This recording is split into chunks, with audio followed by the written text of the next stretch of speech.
I'm Catherine Sheeran, host of the podcast Horse Tales with Cat. My guest this week is a rider who made her Olympic debut in Paris just 4 weeks ago. Erynn Ballard won the prestigious Maclay Medal Finals in New York in 1998. She made her Nations Cup debut for Canada in 2006 at Spruce Meadows, where Canada won the event for the first time in 30 years. Erynn went on to represent Canada at the 2018 World Equestrian Games in North Carolina and at the 2019 Pan American Games in Peru. She is the second highest ranked female show jumper in the world. In the last 5 months, she had a 5-star Grand Prix win with Nika. She also won a Grand Prix at Spruce Meadows and 3 Grand Prix at World Equestrian Center. Erynn, welcome to the show. Thank you. Thank you. So, Erynn, I want to go right back to the very beginning. I know that your father is an FEI course designer and your grandfather rode for the Canadian team in the 40s and 50s. Was there ever any chance you weren't going to be following in the footsteps? I don't think so. For as long as I can remember, I don't think that school was ever really that important to me. It was a necessity, and I didn't really have the option to not graduate high school. So somehow I managed to do that, but the rest has been history. It was my grandpa's wish that I were to be a vet because his father, my great-grandfather was a vet, and that was something that my grandpa wanted me to go into before I went into horseback riding. So it became a thing, like I was going to go to vet school, and then it was like, well, please go to university. And then it became, well, please graduate high school. So we did the graduate high school part, and my last semester was actually the semester that I won Maclay finals. And I basically became a professional that following January. Wow, that's impressive. And that was back in the days when you actually had to decide whether you were going to be a pro or an amateur before you actually, rode for the team. Was that correct? No.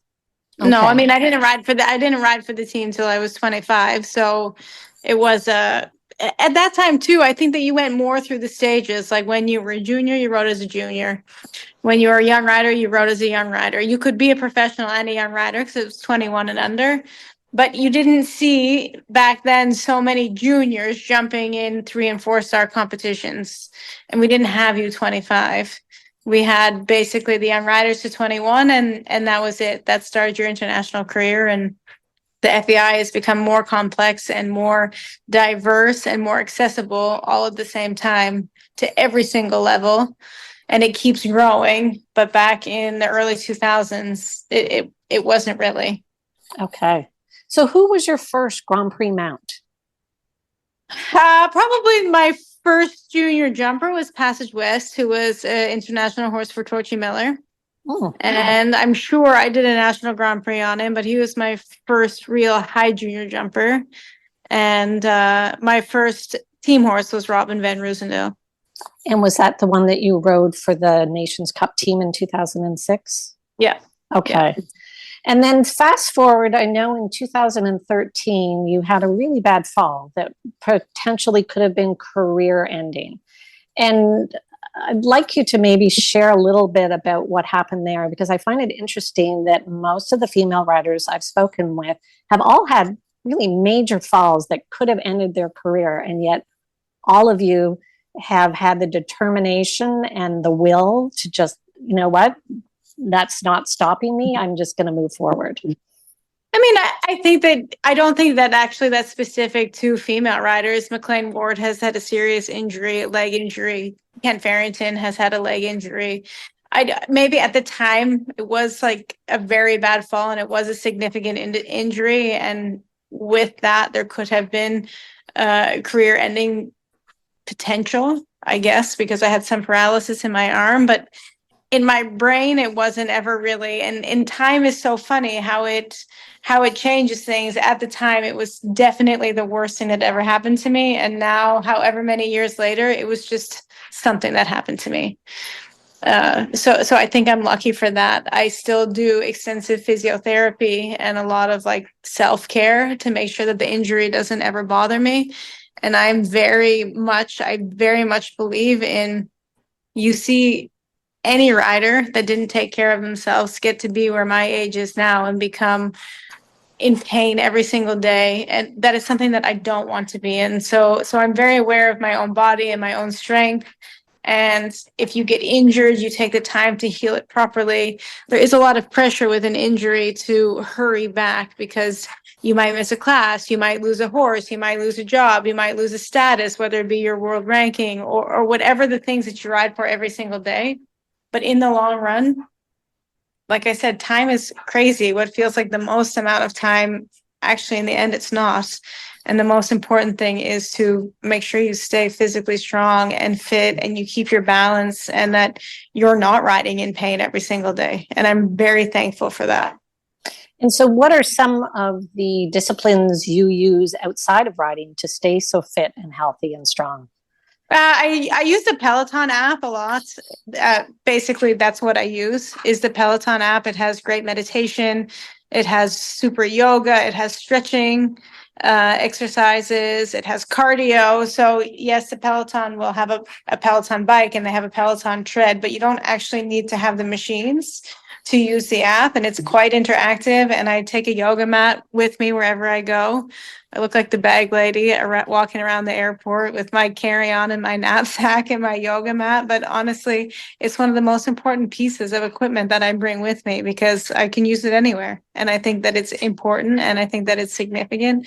And I said to my physiotherapist a couple of years ago, you know, it's so crazy. If you stretch every single day, you have no pain. And he was like, thanks, Erynn.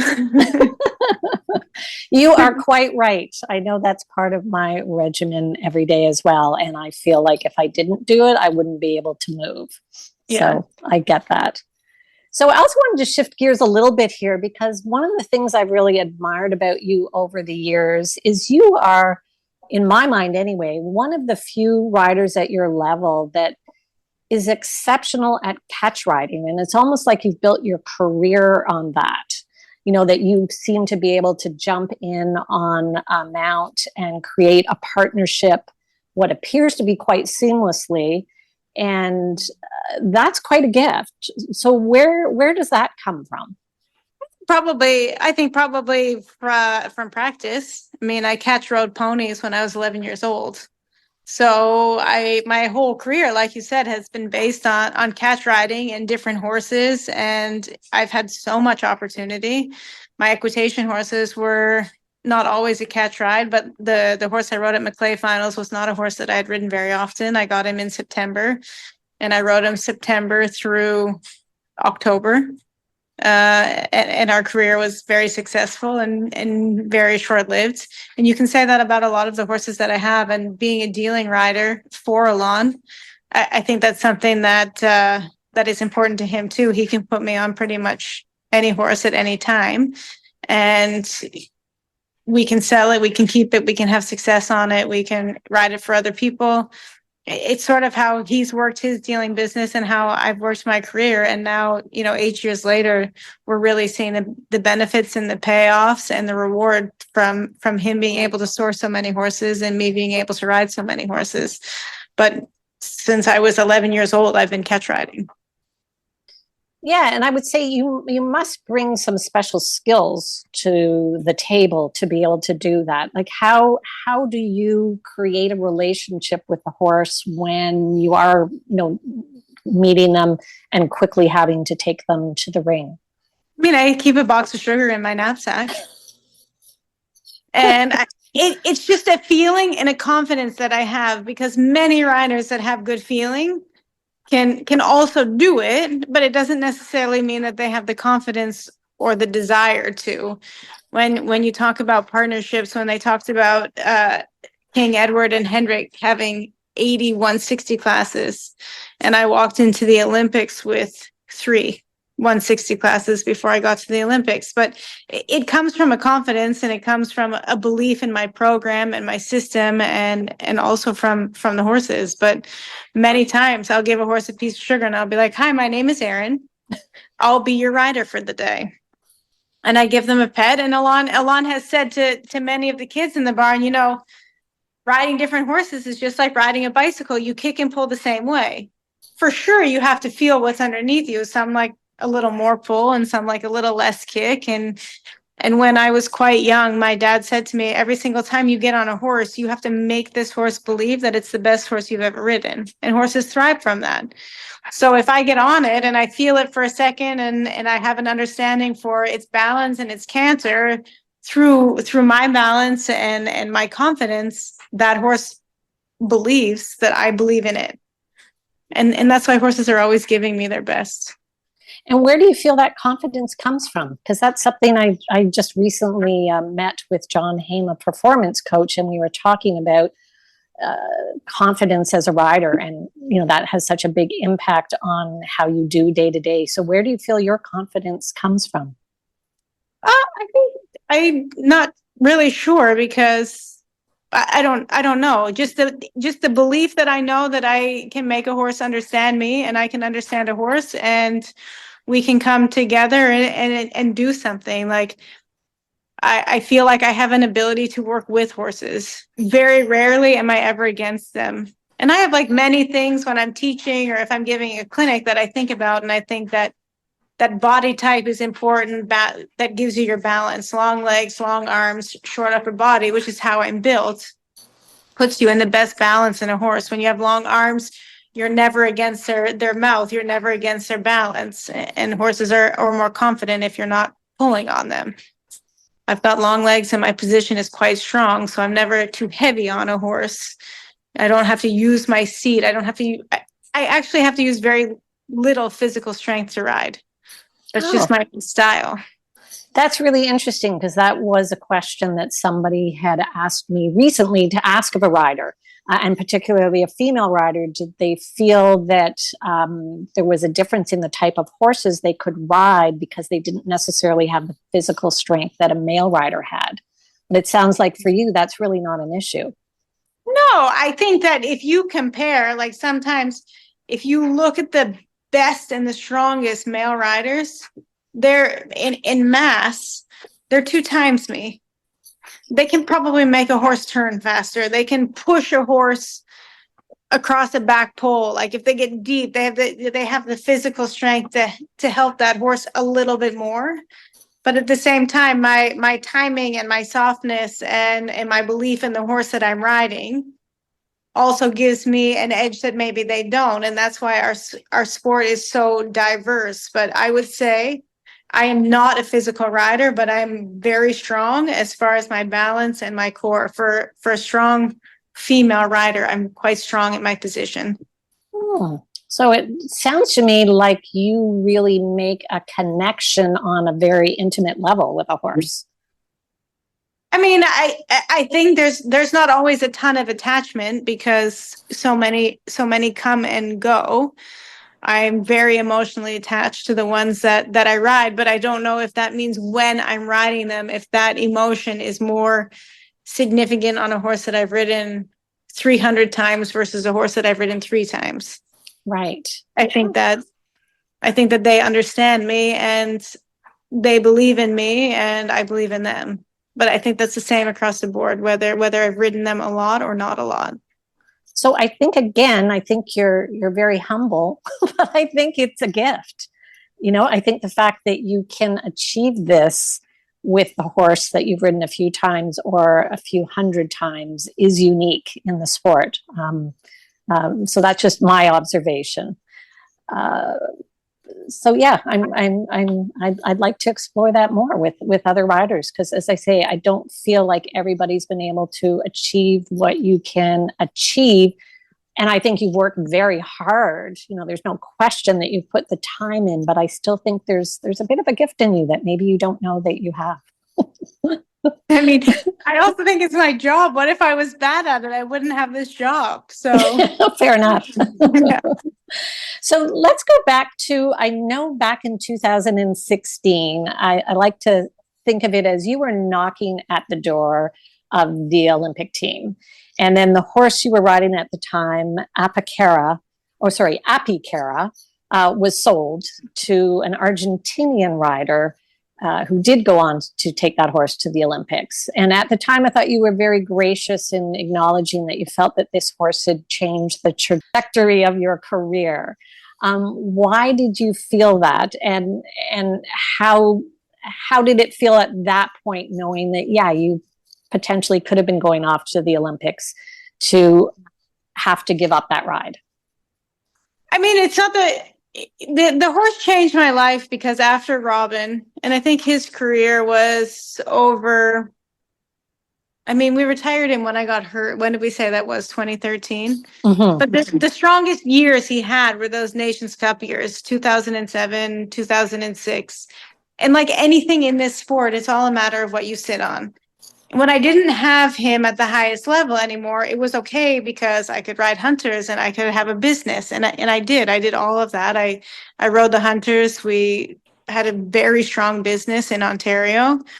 But it's not that I lost interest, but I didn't have access to riding at that level. I didn't have the horses. I didn't have the support behind me. I wasn't independently wealthy enough that I could go out and get what I needed to be at that level. And it wasn't for lack of trying. We'd bought some young ones. We'd done some investments. We put some small groups together and nothing really seemed to take off. And when I got Appy, and I had a great relationship with him and we did some amazing things together and he got me back on the team, it sparked my own personal interest. Like, hey, wait a second. I love riding hunters and I love riding, but I love this more.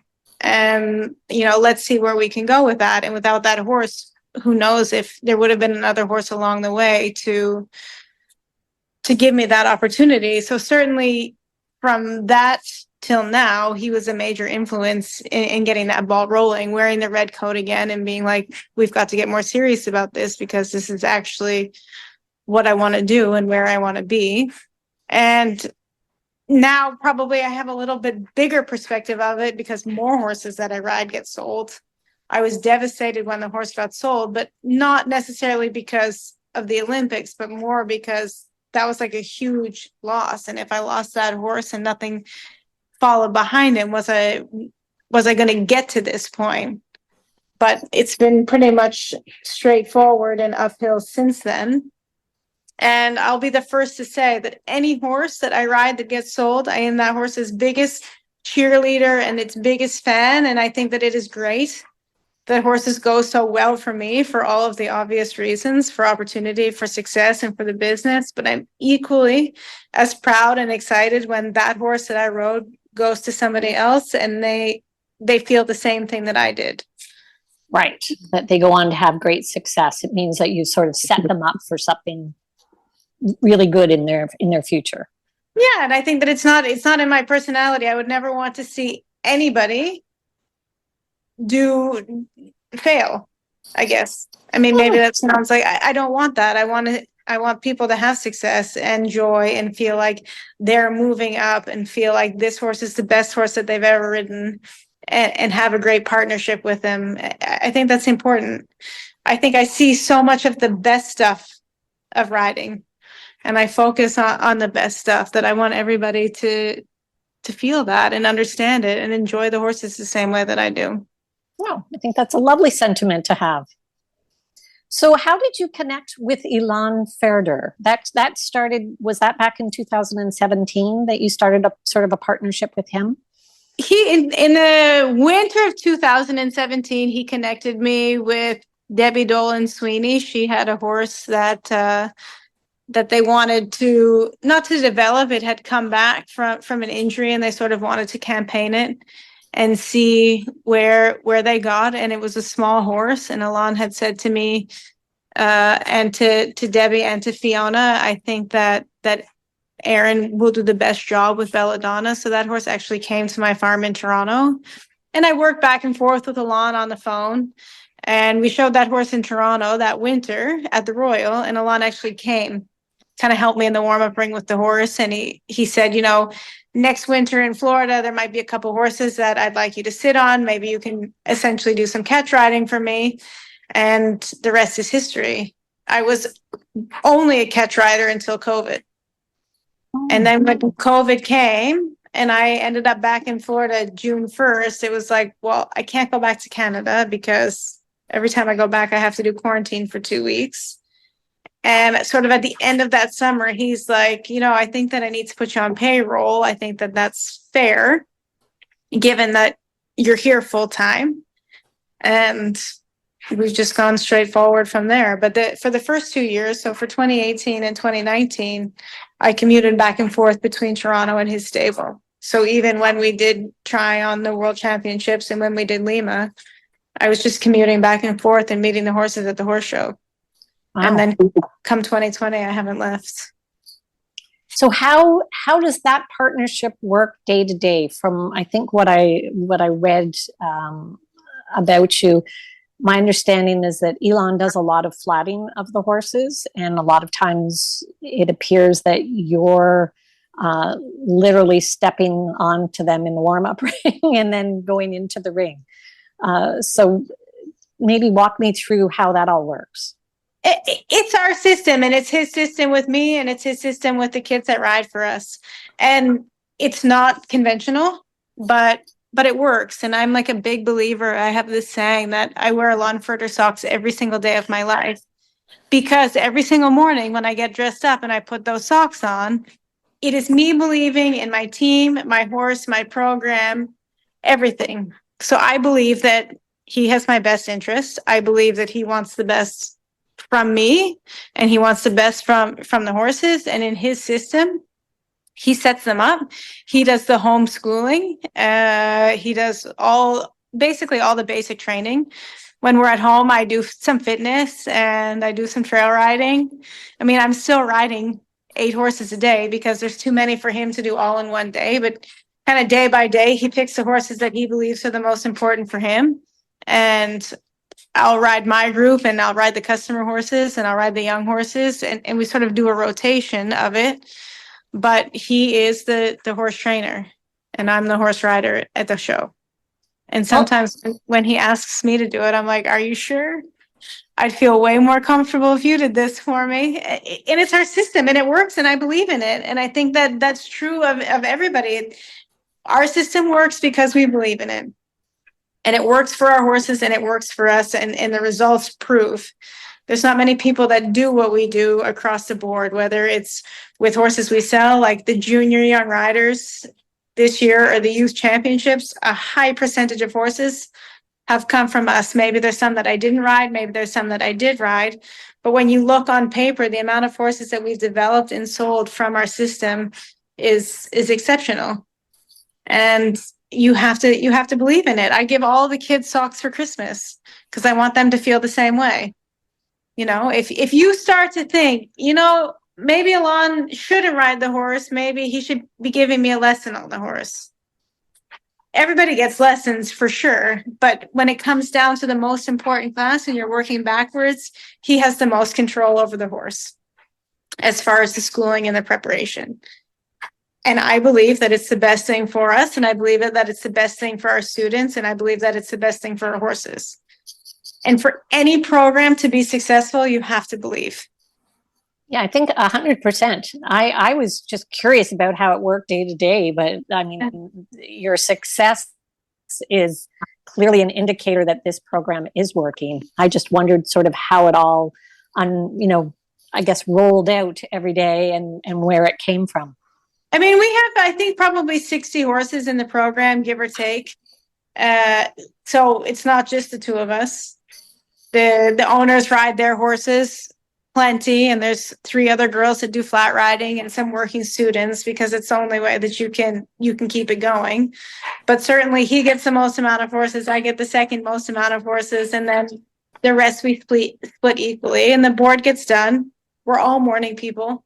Mm-hmm. So right now we're starting at 7 because we don't have to start earlier, but when it comes to Florida or to horse shows, we're usually all on our first horse by 6, and we work until the day is done. Wow. I'm just impressed with the discipline of it all, quite frankly.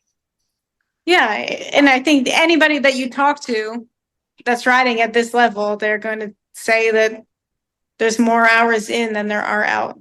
Mm-hmm. Mm-hmm. And it has to be structured, and it has to be organized, and there has to be a plan. sort of working backwards from what is the most important thing that you want to accomplish. So like Curly jumps the Nations Cup in Calgary next week. So since we got home from Paris, we've sort of been working backwards from making sure that horse peaks in Calgary. And that goes, there's an individual program and plan for each horse in the barn. And then how is it for you? How do you manage? I mean, you obviously do a fair bit of travel. So you're in Florida, you're in Spruce Meadows. I presume you're continuing to also still be in Europe for competitions. How do you, I guess, just manage the balance of all of that? About 7 different suitcases. I send them all ahead of me or behind me. So when I left Toronto to come back to Florida, I sent a suitcase to Spruce Meadows. I sent a suitcase to Michigan. So other than that, it's just logistics, and you have to be okay with it. You have to be okay with living out of a suitcase, because it's a wild ride. And if you like that life, then it's pretty unbelievable. But if that's not for you, the great thing about the horse industry is there's also 100 different levels that you can do it at, and you can make a life that suits you best. So now let's back up a little bit and just talk about the Olympics. I think I spoke with you on the phone a couple of days ago, and I did observe then when I watched you in the ring. I loved the fact that it looked like you actually sort of took a breath, looked around you, and took in the moment. How did it feel making your debut in Paris? I mean, just the venue alone was phenomenal, but I was curious, as a rider, did you see all that? I mean, or were you focused on those jumps? Because they were huge. It was very technical. I mean, it was everything. Yeah, and I think that everybody goes to their first Olympics differently. Nobody follows the same path. And like I said earlier, my path with Nika is very different than anybody else that was there. It was a relationship that lasted from April until the Olympics. And it was pretty fantastic in between, winning the 5-star Grand Prix in Vancouver, second in Calgary in the 5-star Grand Prix. I did 4 Grand Prix with her. 3 of them were qualifiers. I needed 3 to qualify. So I basically had 3 chances to do it. And she did it in impressive form.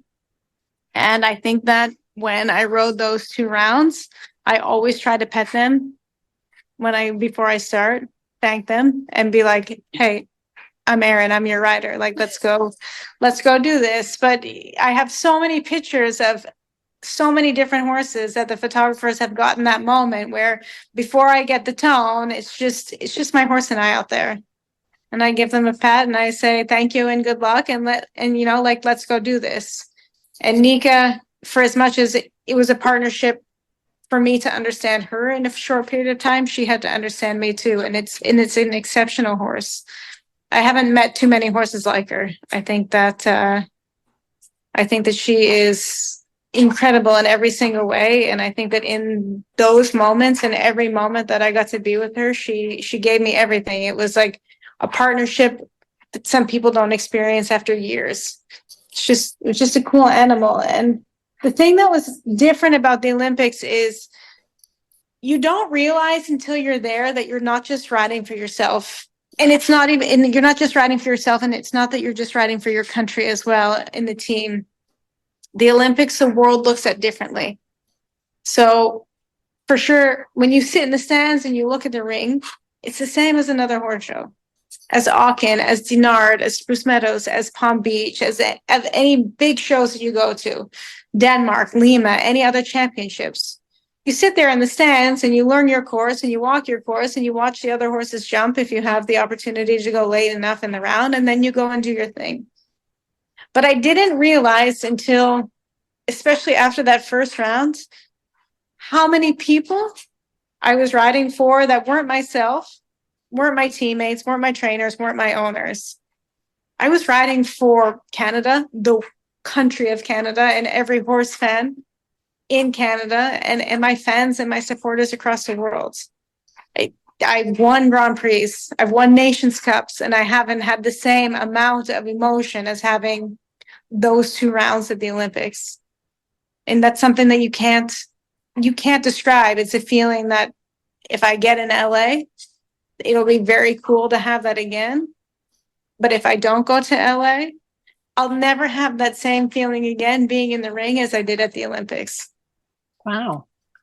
I love that you processed it that way. That just sounds really special. I was also curious because a few riders have asked me this.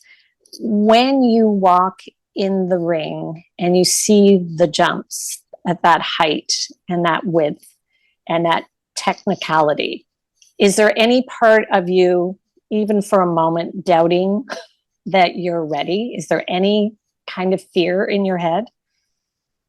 I mean, when I've walked courses before and I've stood in front of jumps that are bigger than me, and I'm like, does anybody else think we're crazy? Because I think we're crazy.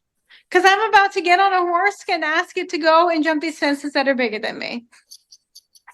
Like, I think that we're a little bit crazy. When I walk in on the horse, it's a completely different emotion.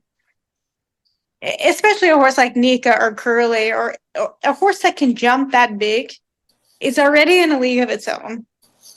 And we all, as riders, have jumped horses in a class that was maybe too big for them. And we've all, as riders, jumped in a class that was too big for us. And maybe you don't know it until you come out, but there's a margin of error that you can't predict. And sometimes riders make mistakes, and sometimes a horse makes a mistake. I mean, I think that you have to be willing to accept the good with the bad and separate. It can't always be your fault. It can't always be the horse's fault. There has to be a very realistic perception of what went on from start to finish. But if you plan right and you work backwards like we talked about before, and you have an achievable goal and you have the right program and the right partnership and the right horse and the right system, you should never walk in the ring and be like, man, I've made a mistake. I should not be doing this, because why would you be doing it if you weren't ready for it? If you're smart enough about how you got there in the first place. And I think that's where the horse sport also has really improved. You watch those riders at the Olympics this year, particularly, and you didn't pick out too many that didn't deserve that to be there, where you were like, how did that person qualify? And for sure, in the past, we've said that. And I think the horses are getting better, and I think the course designing was brilliant. And you saw good riders have mistakes or disappointments, or something went wrong that you would never predict go wrong. And you saw maybe a rider that you didn't expect to be as strong really produce amazing results. It was such good sport. And I think it was good sport for the riders. I think it was amazing, an amazing group of riders that were there, an amazing group of horses that were there. And the percentages of people that didn't belong to be there might have been zero. Because I didn't watch something that was like, this is not right. So whether that's the difference in the qualification, that they've made it 3 classes now, not just 1 class, you have to prove yourself more than once to get your qualification, especially if you're riding as an individual. I think that for that, the sport is going in the right direction. But do I get nervous? Yeah. When I'm walking the course, I want to throw up a little bit. But when I get on the horse and I'm in the warm-up ring, that all goes back to, it's just another horse show. It's just the Olympics. And then I was wondering, did you walk the individual finals courses, even though you weren't riding in them? I didn't, because I flew straight home to show in Michigan. We changed our tickets because I wasn't competing on the Tuesday. We were supposed to fly home Wednesday, but we changed the tickets because it gave us 1 extra day to be home with the horses. Right. And I was on the road for 5 weeks because I went from Aachen through Paris, and I was like, get me back to my country. Canada, US, doesn't matter. I'm ready to come home. Now that's fair. That's fair. And I mean, it wasn't like you left early for fun. You left early because you had to prepare for your job. Yeah. So that's interesting that, you get some glory and time at the Olympics, but at the end of the day, you still have to go back to work. It's not like you get a week's break and, a little bit of downtime. It's right back to reality. And honestly, I like the work. I was really lucky that I did have the horses in Aachen and Dinard, and I had the opportunity to show at more than just one show while I was over there. And showing at those two big shows, I think mentally gave me, maybe it was just personally, but an advantage for myself. Because like if you have never done it before and you walk into a championship, you're still overwhelmed by Scott Brash, by Martin, by Steve, and you're like, oh my God, I'm just like a little kid riding in the warm-up with these famous people. But when you get to do it, it just becomes normal. They become people that you can talk to, that they're not movie stars anymore. Now they're your peers. And I think that as far as like your focus and your concentration and your nerves, if you're not intimidated by those people, if you feel comfortable enough to have a conversation with them, it kind of gives you an advantage in the warm-up ring.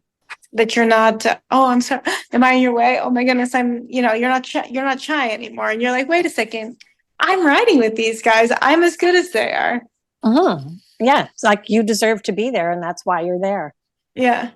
But it was interesting watching the finals because there were so many unexpected twists and turns. Like you say, top riders having falls, having miscommunications. And I think that's what makes show jumping so different from other sports, because there's always that little bit of an unknown with it's an animal. And at the end of the day, anything can happen. It's a very hard sport to predict.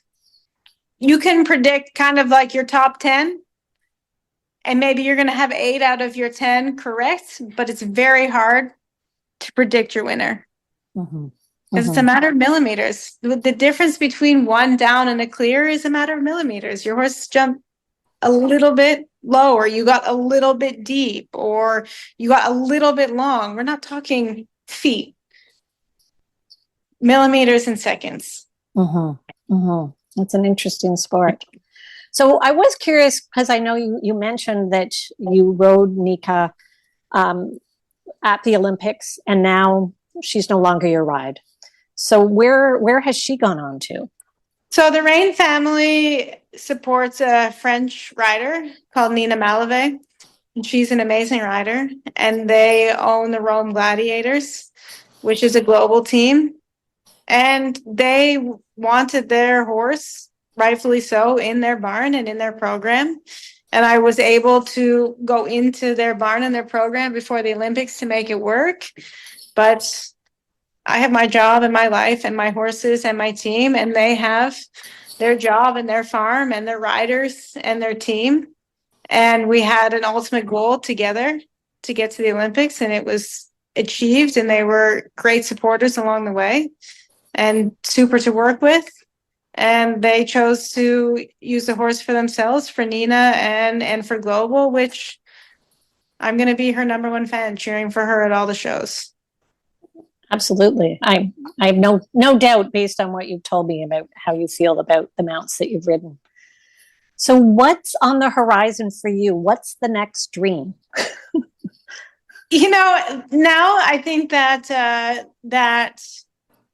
I've accomplished so many of my dreams my whole life. This would be the last thing. But when I was a junior, I wanted to do Maclay finals, the American equitation. That was something that I was able to do, and I won. And after that, I wanted to do Young Riders. I won individual golds. And after that, I wanted to represent Canada. We won the team at Spruce Meadows. I've been now on every single championship team. Pan American Games, World Equestrian Games are championships now, and the Olympics. So next, I don't have any medals from major events, from major championships. I would say like a personal goal would be to medal within the next 4 years at something, whether it's Aachen, and I think the Pan Am Games go back to Chile and LA. But I think the pressure to have to do them is also not as significant as it was. I think it would be super cool to be top 10 and be able to jump the top 10 in Geneva. But I've been leading female rider in the world, like everything. There's so many check marks beside everything that I've done. I've ridden in Aachen, I've ridden in Dinard, I've ridden in Rome, I've ridden in Le Ball. Like I've done so many of the major shows. Dublin, I would like to jump one time. Steph X Masters, which is going on right now, looks like a very cool show. But if I never jumped a championship again, and if I never went to Europe again, and I got to continue to work with Alon and the kids that we have in the barn and go every single week with 50 horses and ride as many horses as I can in a week, I'd also be very satisfied. Hmm. I like that part of it. I like my team. I like my people. I wear my socks. And ultimately, that's the most important to me. Yeah, that was going to be my question, was like, what's the greatest joy in what you do? And it sounds like you've sort of answered that. Just you've got your people, your team, and as you said, your socks. And funny that you mentioned Aachen, because when I spoke with Mario, he said that's on his wish list. He's never shown at Aachen. And he's hoping that, maybe he'll have a horse next year that can go there. So I just think it's funny that you've checked off all these boxes. Yeah. And it probably wasn't necessarily, I don't know if you even had these boxes on a list of must-haves or to-dos, but it just seems like in doing what you love, you've managed to achieve all of these great accomplishments. Yeah, I've pretty much done everything. Which, how cool is that? I'm not at the end of my career, and I can tell you, give or take a few things, I have done everything that I've ever wanted to do riding a horse. Mm-hmm. That's amazing. So I had a couple of questions from listeners for you. One question was, how did you feel, if you can remember, because it was a long time ago, when you got your first team jacket? Because I presume you must have got one when you rode for the Nations Cup in 2006. And that was just a question that a young amateur had for you. The funny thing is like when I said it, for the Olympics, you're riding for so many people that you don't even realize. When I got my jacket for the first time, my dad held it up. We were in Calgary and he was kind of petting it and he was looking at it and he goes, "You have no idea how much this jacket has cost me." And the girl that was working for me at the time said, "Wait, I thought when you rode on the team, you got the jacket for free. Like, I didn't know you had to buy it." And he was like, no, I've been paying for this jacket since she was 5 years old.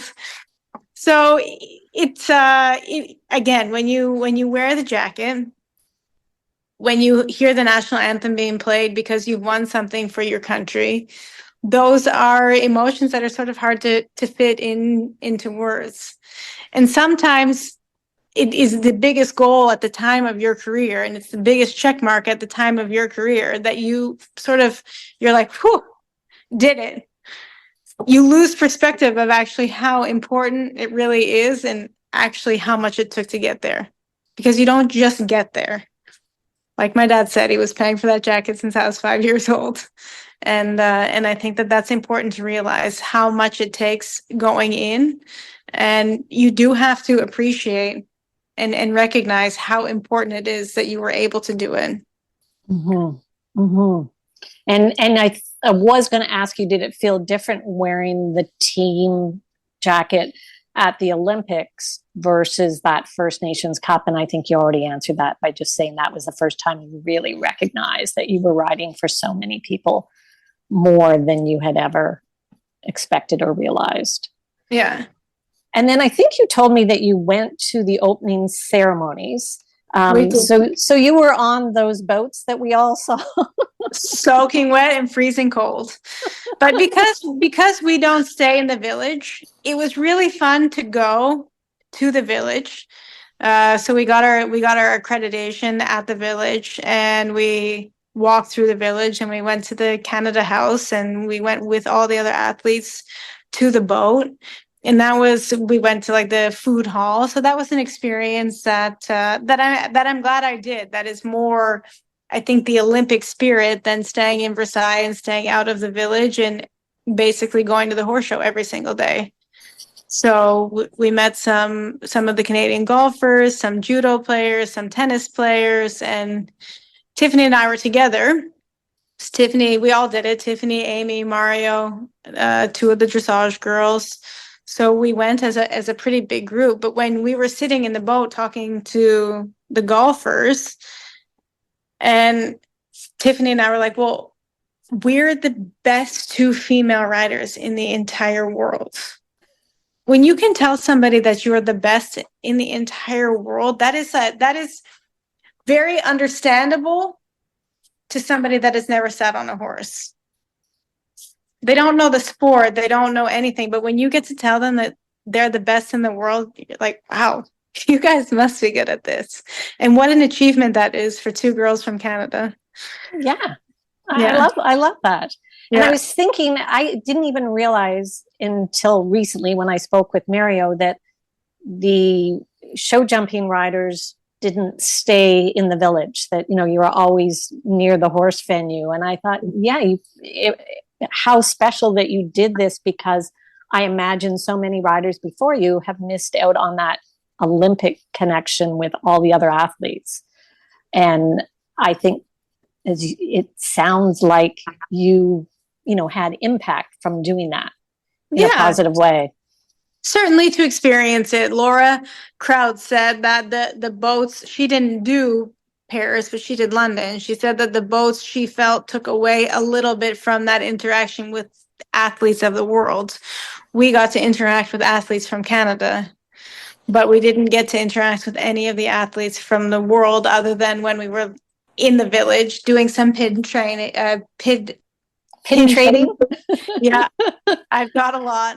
And eating in the cafeteria and kind of experiencing what they experienced day to day, what they did when they lived in the village.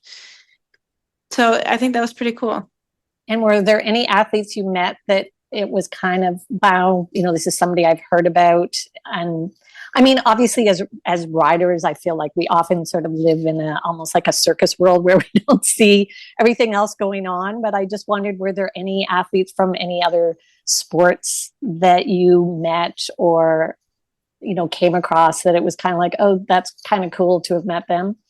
I mean, the thing about Tiffany is that she'll talk to everybody, and I'm not quite as forward. So or as confident or as like engaging. I don't know what the word is, but she would probably have better stories to tell about actually talking to each athlete individually. I was just like, hey, I'm with her. It's not a bad way to go. Yeah. And I guess my last question, again from a rider, was what would you say to the amateur rider who is stressing about finding their distances? Is there, I guess, just, myself, I think about rhythm. But I just wondered, you being at the level you are at, what do you say to your amateur riders or junior riders who are stressing about finding the distances? I think that distances become like the focus when, like you said, it's more canter. It's more canter and balance and position. The right canter gives you the right distance. The wrong canter gives you the wrong distance or certainly less options. So I do a lot of pull exercises just to think about staying in rhythm, counting strides, almost go completely back to basics and start to worry less about the distance and more about the rhythm and the canter and the stride. And I think that position also becomes very important because the little things that we do can influence the horse so much and we don't know it. When you pull on a horse, they actually, a lot of the times will get stronger rather than slow down. If you sit too heavy on a horse, they'll actually get stronger rather than slow down. So like when I talk about balance, it's working with your horse, it's understanding your horse. And if you can keep that horse more rhythmical, more in balance, more with you, that distance is just going to show itself. So I think if you're struggling to find the perfect distance every time, you should be working on finding the perfect canter. Well said. Thank you. Well, Erynn, it's been really a pleasure speaking with you. I truly appreciate the time you've taken out to share with our listeners today. And I wish you every success in the future. Thank you. Thank you so much. If you would like to learn more about upcoming podcasts and upcoming guests, please feel free to follow me at Horse Tales with Cat on both Facebook and Instagram.